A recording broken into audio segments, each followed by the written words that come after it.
চাকরি হারানোর পর চরম অনিশ্চয়তা আর আর্থিক সংকটের দিন কাটছে বলে দাবি চাকরিচ্যুত ব্যাংক কর্মকর্তাদের। তাদের ভাষ্য, হঠাৎ কর্মহীন হয়ে পরিবার পরিজন নিয়ে কঠিন বাস্তবতার মুখোমুখি হচ্ছেন প্রতিনিয়ত।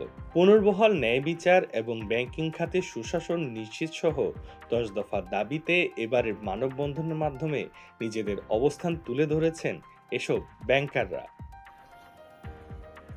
সোমবার সকাল 10:30টার দিকে চট্টগ্রাম নিউ মার্কেট এলাকায় বাংলাদেশ ব্যাংকের আঞ্চলিক কার্যালয়ের সামনে অবস্থান কর্মসূচি পালন করেন 5টি ইসলামী ধারার ব্যাংকের চাকরিচ্যুত কর্মকর্তারা।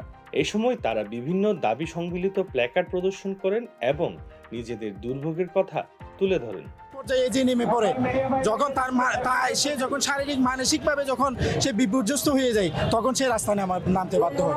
আমরা এমন এক পরিবেশের মধ্যে আছি, 5ই আগস্ট পরবর্তী থেকে আমরা অনেকবার রাস্তায় নেমে এ ধরনের এক জনসচেতনতা সৃষ্টি করার চেষ্টা করেছি, কিন্তু আমাদের বর্তমান মাননীয় প্রধানমন্ত্রী তারেক রহমানের কাছে আমরা একটাই আবেদন, আমরা অত্যন্ত মানবেতর এবং দুঃসহ দিন যাপন করছি। আমাদের চাকরিচ্যুত হয়েছে আজকে প্রায় বিগত 9 মাস। এই 9 মাসের মধ্যে আমরা শান্তিপূর্ণ অনেক মানববন্ধন করেছি, আন্দোলন করেছি। আমরা সব সময় আইনের প্রতি শ্রদ্ধাশীল এবং আইনকে আমরা শ্রদ্ধাশীলভাবে প্রত্যেকটা কাজে এগুচ্ছি। বিগত আমরা অনেক আন্দোলন করে আমাদের এখনো কোনো চাকরিতে পুনর্বহাল করা হয় নাই। জসিমউদ্দিন আমাদের বিষয়ে কথা বলছেন, বাঁশখালীর এমপি আমাদের বিষয়ে কথা বলছেন। একটা বিষয় কতবার বললে সংসদে এই কাজটা সমাধান হবে? আমাদের একটাই দাবি, আমাদের চাকরি কিভাবে পুনর্বহাল হবে এটা আমাদেরকে সমাধান দিতে হবে।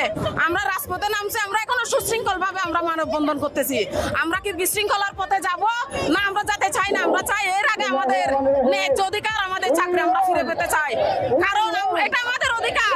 আমরা এইচআর পলিসি মেইনটেইন করে চাকরিতে যোগদান করি। 1 বছর ধরে প্রত্যেকটা মানুষ ঢাকা চিটাং যে এভাবে ধরেছে, নিশ্চয়ই তার পারিবারিক আর্থিক অবস্থা বিচার হয়ে গেছে। মানুষ কখন রাস্তায় এসে দাঁড়ায়? যখন দেয়ালে পিঠ থেকে যায়। আমাদের সবার দেয়ালে পিঠ। আমরা অনেক ধৈর্যশীলতার পরিচয় দিছি, অনেকভাবে বোঝানোর চেষ্টা করছি, অনেকভাবে চেষ্টা করছি। অন্যায়ভাবে আমাদেরকে চাকরিচ্যুত করে তারা কোনো ধরনের হস্তক্ষেপ ছাড়া যে তারা শুধরে নেবে, তাদের মতো চলছে। কর্মসূচিতে অংশ নেওয়া ব্যাংক কর্মকর্তাদের অভিযোগ, 2024 সালে 5ই আগস্টের পর বিভিন্ন কৌশলে হাজার হাজার কর্মকর্তাদের চাকরি থেকে সরিয়ে দেওয়া হয়েছে। শাস্তিমূলক বদলি, আইডি ইনএক্টিভ করে দেওয়া এবং তথাকথিত দক্ষতার মূল্যায়নের নামে ছাঁটাই করা হয়েছে অনেককেই।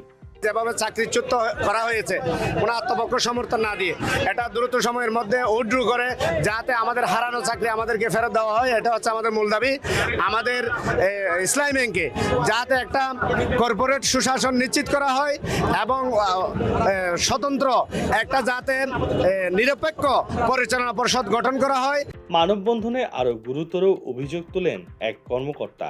তিনি বলেন, চাকরিতে থাকা অবস্থায় প্রতি মাসে বেতন পাওয়ার পর বায়তুল মালের নামে নির্দিষ্ট পরিমাণ অর্থ দিতে বাধ্য করা হতো।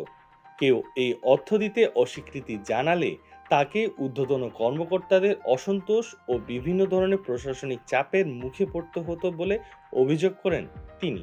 আমাদের যেই ডেতে স্যালারি হতো সেই ডেতে সকালে একটি দল আসতো, এসে ম্যানেজারের চেম্বারে গল্প করতো, চা নাস্তা খেত।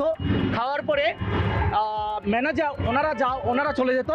ম্যানেজারের চেম্বার থেকে তাৎক্ষণিক একটা মেসেজ আসতো, আপনারা বায়তুল মালের টাকা বা ইয়ানতের টাকা রেডি রাখবেন স্যালারি ঢোকার সঙ্গে সঙ্গে। এবং সন্ধ্যা হতে হতেই আমাদের সামনে ব্রাঞ্চের একজন পিয়ন একটা লিস্ট নিয়ে হাজির, কিসের টাকা? বায়তুল মালের টাকা। অফিসার এত টাকা, সিনিয়র অফিসার এত টাকা,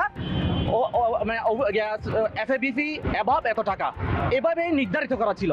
মানববন্ধন থেকে চাকরিচ্যুত ব্যাংকাররা পেশ করেন 10 দফা দাবি। দাবিগুলোর মধ্যে রয়েছে চাকরিচ্যুত কর্মকর্তা কর্মচারীদের পুনর্বহাল, ব্যাংক পরিচালনা ও ব্যবস্থাপনার সুশাসন নিশ্চিত করা, রাজনৈতিক প্রভাবমুক্ত ব্যাংকিং ব্যবস্থা গড়ে তোলা, গ্রাহকদের আমানতের নিরাপত্তা নিশ্চিত করা এবং ব্যাংকের সংঘটিত অনিয়ম ও দুর্নীতি নিরপেক্ষ তদন্ত। চাকরিচ্যুত সকল কর্মকর্তা কর্মচারীকে তাদের পূর্ববর্তী পদে সকল বকেয়া বেতন, ভাতা ও প্রাপ্য সুযোগ সুবিধা সহ অবিলম্বে পুনর্বহাল করতে হবে। কর্মসূচি শেষে অংশগ্রহণকারীরা বাংলাদেশ ব্যাংকের সামনে থেকে বের করে একটি বিক্ষোভ মিছিল। Debashis Chakraborty, C Voice 24।